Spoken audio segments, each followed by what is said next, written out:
بسم اللہ الرحمن الرحیم۔ السلام علیکم ورحمۃ اللہ وبرکاتہ۔ عابد راجہ چینل کی طرف سے آج میں اپنے دوستوں کو رسول اللہ صلی اللہ علیہ وآلہ وسلم کا ایک بہت ہی پیارا فرمان بتاؤں گا۔ اس سے پہلے میں اپنے تمام دوستوں سے گزارش کروں گا کہ اگر آپ نے ابھی تک میرے چینل عابد راجہ کو سبسکرائب نہیں کیا تو ضرور کر لیں۔ تو شروع کرتے ہیں۔ بسم اللہ الرحمن الرحیم۔ جب انسان فوت ہو جاتا ہے، رسول اللہ صلی اللہ علیہ وآلہ وسلم نے فرمایا جب انسان فوت ہو جاتا ہے تو 3 کام: نمبر 1، صدقہ جاریہ، وہ علم جس سے استفادہ کیا جائے، اور نیک اولاد جو اس کے لیے مغفرت کرے سوائے اس کے اعمال کا سلسلہ منقطع ہو جاتا ہے۔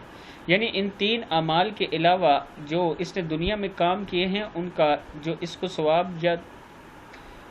پہنچنے کا سلسلہ ہے وہ ختم ہو جاتا ہے۔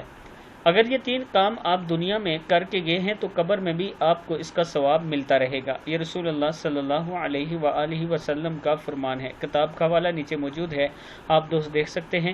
اس ویڈیو کو آپ نے آگے ضرور شیئر کرنا ہے۔ السلام علیکم ورحمۃ اللہ وبرکاتہ۔